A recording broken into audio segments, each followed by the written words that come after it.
Here's the problem with the cheaters. All right. First of all, I'm not gonna say they're too good. They're too good. Oh, or people are, on both sides want to say, oh, they're too good. The haters will say that, or the people like them say, well, make your team better. Blah blah. If you don't want, you want to stop us, make us better. How? How can you put a team together that stop that? They are literally, that team, the Golden State Warriors, are literally 1/3 of the Western Conference All-Stars. Okay, let's do the math. There's 12 players on the All-Star team. 4 of them are on the cheaters. Out of 15 Western Conference teams, 1/3 of the Western Conference All-Stars are on the fucking cheaters.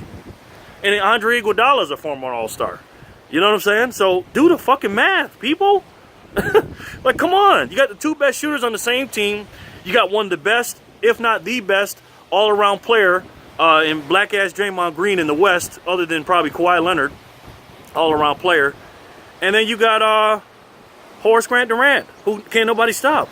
And then you got a great coach, and then you got really good role players. Okay? And I know a lot of y'all are going to say, the haters, well, they put that team together, and why you mad at them, and they got a salary cap for a reason. It's not about that, man. It's about having, you want competition. You don't want to just jump on the best team. Like if I played right now on the pickup team, right? Like I think I'm a pretty good player, all right? If I seen 4 really good players on one team, and then I seen the other team that wasn't that good, I'd go to the other team that wasn't that good. Why would I want to go on the team? Yeah, you want to win games, that's true. But why you want to have competition? You want to say, man, I want to beat somebody that I think I may not be able to beat, or be an underdog or something. There's no way in hell anyone is going to beat the Golden State Cheaters. No one's going to do it. Okay, unless there's some major injuries, or they break up or something like that, or something crazy happens. But as long as this team is intact, who the fuck is going to beat them? And that's why I said the NBA has got to change this. It's ridiculous. And I know what y'all going to say. How are they going to change it? They're all together. It's nobody cheated. Let me tell you why I call these motherfuckers cheaters. And I know I go off on Horace Grant Durant, and he's a big blame for it, but it's Golden State's fault too. Now remember, y'all, Golden State was 73-9. Okay, they had the best team record-wise of all time. Okay, they were the Chokeland State Warriors when they lost to the Cavs. They should have won that series, but they didn't. Everybody keeps saying, oh, because of LeBron snitched on Draymond Green, or oh, Andrew Bogut was hurt. No, they lost because they choked. Because remember, folks, Black Ass played game 6 and 7. They just lost it because they choked. Simple as that. Now that y'all can talk about the referees, I watched it. The better team, for once, did not win a series. Usually, 99 times out of 100, the better teams in a 7-game series wins the series. Every once in a while, it doesn't happen. Like 94 with Mutombo and the Denver Nuggets when they beat Seattle Supersonics, led by Gary Payton and Sean Kemp. That team was an A seed. The Dallas Mavericks, MVP Dirk Nowitzki, who got his MVP at home, by the way, lost to the Golden State Warriors back then with Baron Davis and Steven Jackson, them boys. So sometimes the better team does not win. And in this case, the better team did not win in the Chokeland State Warriors in 2016. So if that wasn't the case, they'd be winning 4 championships in a row, the cheaters. You know what I'm saying? Now, here's what people are going to say, too. They're going to say, oh, what about the Bulls dynasty and stuff like that? Let me ask you a question. I don't mind having an organically good team. And it's not because, now, don't get me wrong, Jordan had a great team. He had his first three-peat. He had some decent players he didn't have on the All-Star team. He only had him and Pippen as an All-Star, Horace Grant. It was okay. He was a decent player, and they had a really good role players and a good coach. The second three-peat, now they did have a loaded team at that time. They had Tony Kukoc, who was one of the best 6-men, best overseas player. He was a three-point shooter. He was Lamar Odom before Lamar Odom.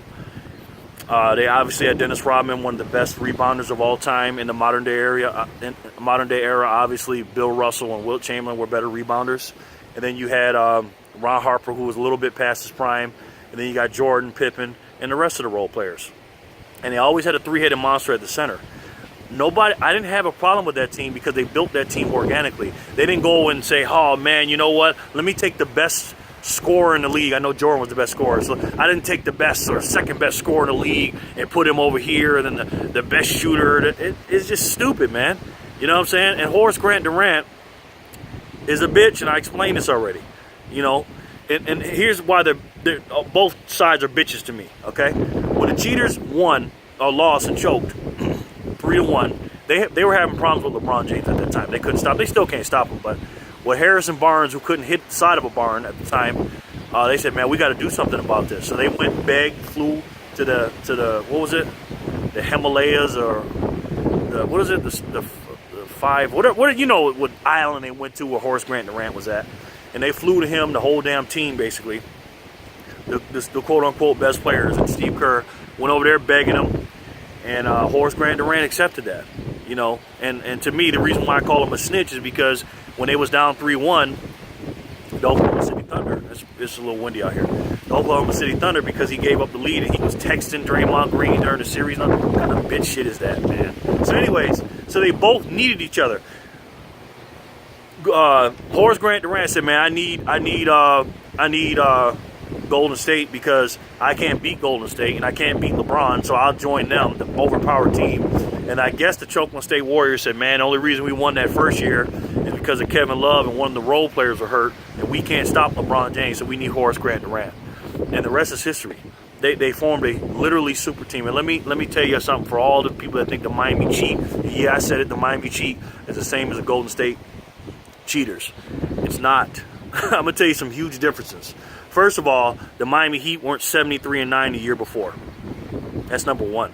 Number two, LeBron didn't lose to Miami the year before that, and it was down 3-1. The Miami Heat weren't former champions the year before that. I know Miami Heat won 2007, but obviously that's a totally different team. They had Shaq, Antoine Walker, Gary Payton, Jason Williams, Alonzo Mourning. You know, they were a little bit long in the tooth, but collectively they won. They won, and they beat a weak-minded Dallas Maverick team at the time. They just were. And I'm not taking nothing away from Miami. They won the championship. But at the end of the day, that team wasn't considered the greatest team of all time the year before LeBron went there.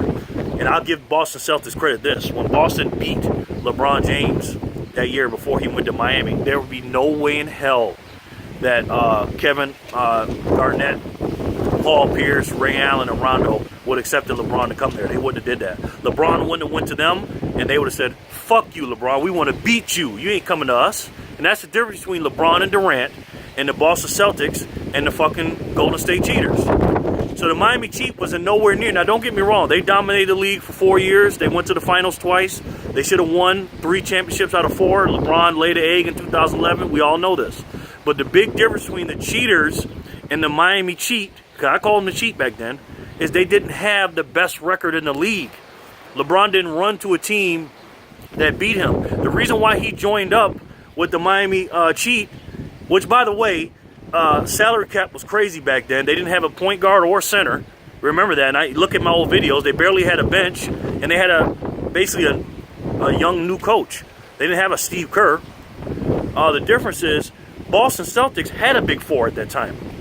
They beat LeBron James. So everybody says, "Oh, well, they were old." Did they win? Boston? Yes, they did. They won the championship that year. Now, obviously, that four wasn't like the Cheaters, but they still won the championship. So LeBron said, "Man, I can't win the championship by myself." You look at back in the old days with the Magic Johnsons team, Lakers, the Bird, Jordan, all these teams, they had help, but not to the extent of the Cheaters and how they did it. You know what I'm saying?